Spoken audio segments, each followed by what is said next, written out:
बिस्मिल्लाहिर्रहमानिर्रहीम। अस्सलाम वालेकुम friends, welcome to my channel cooking with Fatima. कैसे हैं आप सब? उम्मीद करती हूँ आप सब अपने अपने घरों में खैर और खैरियत से होंगे, खुश आबाद होंगे, इससे मुस्कुराते होंगे। आज मैं आपके साथ बहुत ज़्यादा अमेजिंग सी मज़ेदार सी चना पुलाव बनाने की रेसिपी शेयर करने जा रही हूँ। मुहर्रमुल हराम में चना पुलाव बहुत ज़्यादा जो है ना बनाया जाता है, घरों में भी और देगों वगैरह में भी जो है ना लोग बना के बहुत ज़्यादा लंगर जो है ना तकसीम करते हैं। तो आपने ना मेरी रेसिपी से इस रेसिपी को ज़रूर से ट्राई करना है अगर आप घर में जो है ना चना पुलाव बना के रेडी करें। तो चलें फिर रेसिपी को स्टार्ट करते हैं बिना टाइम वेस्ट किए। बिस्मिल्लाहिर्रहमानिर्रहीम।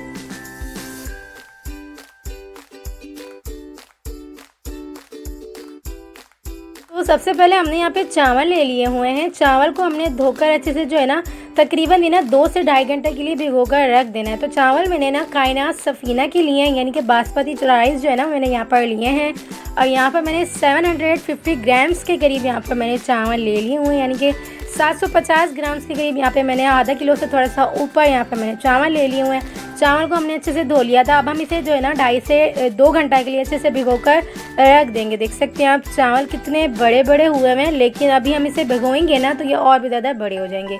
अब हम इसे भिगोकर साइड पे रखेंगे और अब हम यहाँ पे फ्राई प्याज जो है ना इस तरह से 1 मुट्ठी के करीब भर के ले लेंगे। आप चाहें ना तो डायरेक्ट से प्याज जो है ना फ्राई भी कर सकते हैं। अब हम इसे भी साइड पे रखेंगे। ये तमाम प्रोसेस हम एंड में करेंगे ना, तो इसलिए हम पहले करके रख रहे हैं। तो यहाँ पर मैंने बॉईल किए हुए छोले ले लिए हुए हैं। तो यहाँ पर मैंने छोले ना थोड़ा सा 1% तक यानी कि जो 90% तक ना गलाए हैं और बाकी 10% तक जो है ना रहने दिए। देख सकते हैं आप अंदर से एक दाना है, इसे हम बाकी रहने देंगे। इसे हम कुक करते टाइम जो है ना अच्छे से गला लेंगे। तो यहाँ पर हमने इन्हें भी साइड पे रख देना है, छोलों को भी। और अब हम जो है ना मेन प्रोसेस की तरफ बढ़ते हैं, कुकिंग की तरफ। तो यहाँ पर मैंने 1 टेबल स्पून भर के सौंफ, 1 टेबल स्पून जो है ना यहाँ पे मैंने धनिया साबित वाली मिक्स करके ऐड कर दिए, 2 से 3 तेज़पात पत्ते ऐड कर दिए, 3 से 4 लौंग, 1 टेबल स्पून शाहजीरा, 1 टीस्पून साबित काली मिर्चें, 2 से 3 टुकड़े मैंने यहाँ पे जो है ना दालचीनी के, 2 अदद जो है ना छोटी इलायची, 1 अदद बड़ी इलायची और टीस्पून यहाँ पे हमने जायफल और जावित्री का पाउडर अच्छे से मिक्स करके यहाँ पर ऐड कर दिया हुआ है। यानी कि 1 अदद हमने जायफल ली और 1 अदद हमने जो है ना थोड़ी सी जावित्री के टुकड़े लिए, इसे हमने अच्छे से ग्राइंड कर लिया। और यहाँ पर हमने 1 टीस्पून पिंच बराबर यहाँ पे हम जो है ना दोनों का पाउडर मिला के ऐड कर देंगे। ये तमाम खड़े मसाले हमने साथ में ही ऐड करने, अभी हमने फ्लेम को जो है ना ऑन नहीं किया है। यहाँ पर हमने 1 टेबल स्पून भर के धनिया पाउडर, 1 टीस्पून कुटी हुई लाल मिर्चें, 1 टीस्पून यहाँ पे मैंने जो है ना भुना कुटा ज़ीरा ऐड कर दिया हुआ है। तकरीबन भी 2 टेबल स्पून भर के यहाँ पर मैंने जो है ना नमक शामिल कर दिया हुआ है। तकरीबन भी 3 से 4 स्लाइसेस जो है ना टमाटर के हमने यहाँ पर जो है ना ऐड कर दिए हुए हैं, यानी कि 3 से 4 टमाटर के हमने स्लाइस करके हमने ऐड कर दिया हुआ है। तकरीबन भी 2 टेबल स्पून भर के हरी मिर्चों का पेस्ट ऐड कर दिया है। 4 से 5 यहाँ पे हमने लेमन स्लाइसेस ऐड कर दिए हुए हैं। तकरीबन भी ना हाफ कप के करीब यानी कि 1 मुट्ठी के करीब यहाँ पर मैंने ना इमली को अच्छा सा भिगो कर रख दिया था, तो इस टाइम पे हम वो भी ऐड कर देंगे। 1 टेबल स्पून भर के लहसुन का पेस्ट ऐड कर देंगे। 1 कप भर के यहाँ पे हम मेल्टेड घी ऐड कर देंगे। आप चाहें तो तेल भी ऐड कर सकते हैं, लेकिन पुलाव ना घी में बहुत ज़्यादा जूसी सा बन के रेडी होता है। 1 कप भर के यहाँ पे हम पानी ऐड कर देंगे। तमाम चीज़ें ऐड करने के बाद फ्लेम को हम जो है ना ऑन कर देंगे और मीडियम टू लो फ्लेम पे रख के इसे हम अच्छा सा कुक करेंगे। इतना कुक करेंगे तमाम चीज़ें नरम पड़ जाए और मसाला हमारा अच्छे से भुन जाए।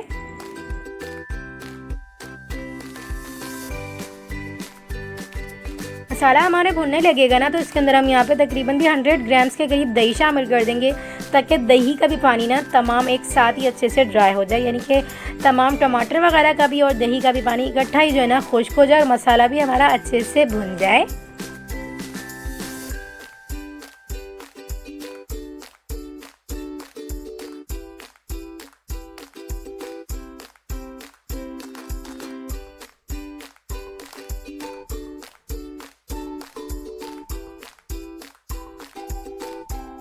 मसाला हमारा जब अच्छे से भुन जाएगा, थोड़ा बहुत पानी इसके अंदर रह जाएगा, यानी कि हाफ कप के करीब पानी रह जाएगा ना, तो इसके अंदर हम यहाँ पर जो है ना बॉईल किए हुए छोले ऐड कर देंगे। तो बॉईल किए हुए छोले ऐड करने के बाद इसे हम तकरीबन 3 से 4 मिनट तक अच्छे से मिक्सिंग करने के बाद कुक करेंगे मीडियम टू हाई फ्लेम पे रख के, क्योंकि इसके अंदर ना 10% तक इसकी कसर रह चुकी हुई है छोलों की। तो वो गलने के लिए ना हमने यहाँ पे तकरीबन भी ना 2.5 गिलास के करीब पानी ऐड करना है। छोले भी ना अच्छे से कुक हो जाएँ, जो 10% तक रहते हैं ना वो अच्छे से कुक हो जाएँ और चावल के लिए भी पानी अच्छा सा बॉईल हो जाए। तो यहाँ पर हमने 2.5 गिलास के करीब पानी ऐड करके तकरीबन भी ना 5 से 7 मिनट तक इसे मीडियम टू हाई फ्लेम पे रख के कुक करना है। इस तरह से छोले भी अच्छे से कुक हो जाएंगे और पानी भी हमारा अच्छे से बॉईल हो जाएगा। तो पानी हमारा अच्छे से बॉईल हो चुका हुआ है। स्टेज के ऊपर ना इसमें चावल ऐड कर देंगे। चावल को भीगे हुए तकरीबन 2 से 2.5 घंटे हो चुके हुए हैं। चावल ऑलरेडी अच्छे से बड़े हो चुके हुए हैं। पानी हमने जो है ना अच्छे से बॉईल करने के बाद ही चावल ऐड करने। इस तरह से ना चावल भी अच्छे से कुक होते हैं और जो है ना तमाम चीज़ें अच्छे से ना फ्लेवर देती हैं चावल के अंदर।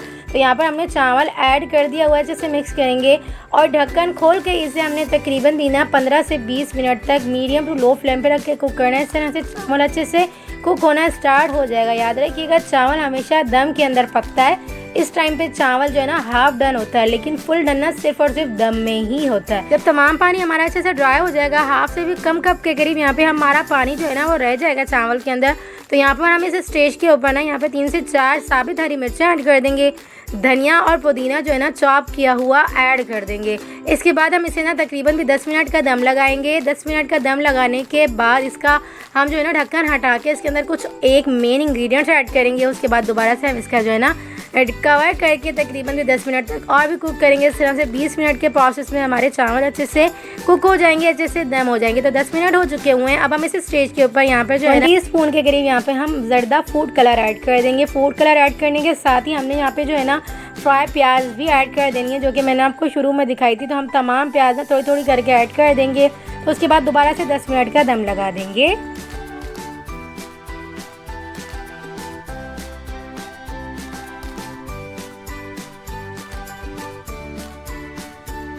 इस तरह से हमारा टोटल प्रोसेस जो है ना 20 मिनट के दम का हो चुका हुआ है और अमेजिंग से हमारे जो है ना चावल अच्छे से दम हो चुके हुए हैं। देख सकते हैं आप 5 से 7 मिनट तक ढक्कन खोल के जो है ना इसे हम छोड़ देंगे। इसकी भाप निकलने देंगे, ये अपनी जगह सेट हो जाएंगे अच्छे से। उसके बाद हम इसे डिश आउट करेंगे। तो अमेजिंग से मज़ेदार से हमारे चना पुलाव बनकर रेडी हो चुका हुआ है। कुछ लोग चना पुलाव कहते हैं, कुछ लोग छोलों का पुलाव कहते हैं, जो भी कहते हैं बनकर रेडी हो चुका हुआ है। बहुत ज़्यादा अमेजिंग सा बनकर रेडी हुआ है। तो आप इस रेसिपी को एक बार मेरी रेसिपी से ज़रूर से ट्राई करिएगा और मुझे अपना फीडबैक ज़रूर से दीजिएगा। आपको ये रेसिपी कैसी लगी। मुहर्रमुल हराम में इस रेसिपी को आप ज़रूर से ट्राई करिएगा। अगर आप क्वांटिटी बढ़ाना चाह रहे हैं ना तो हमारी तमाम जो है ना क्वांटिटी को आप बढ़ा सकते हैं, यानी कि तमाम इंग्रेडिएंट्स की जो है ना क्वांटिटी को आप बढ़ा के ना इसी रेसिपी को डबल क्वांटिटी में बना के रेडी कर सकते हैं। तो चलिए जी मिलते हैं नेक्स्ट वीडियो में। अगर आपको ये रेसिपी पसंद आई ना तो प्लीज़ रेसिपी को थम्स अप जरूर से दीजिएगा। चैनल पर न्यू तो प्लीज़ चैनल को सब्सक्राइब कर लीजिएगा। बेल आइकन के बटन को जरूर से प्रेस करिएगा ताकि मेरी हर न्यू आने वाली वीडियो आप तक आसानी के साथ पहुँचती रहे। अगर आपको ये रेसिपी पसंद आई ना प्लीज़ रेसिपी को थम्स अप देते हुए अपने फ्रेंड्स और फैमिली मेम्बर्स में रेसिपी को ज़रूर से शेयर करिएगा। तो चलें फिर मिलते हैं नेक्स्ट वीडियो में। जब तक अपना ख्याल रखिएगा, मुझे दुआ में याद रखिएगा। मिलते हैं नेक्स्ट वीडियो में बहुत ही आसान सिंपल और यूनिक सी रेसिपी के साथ। अल्लाह हाफ़िज़।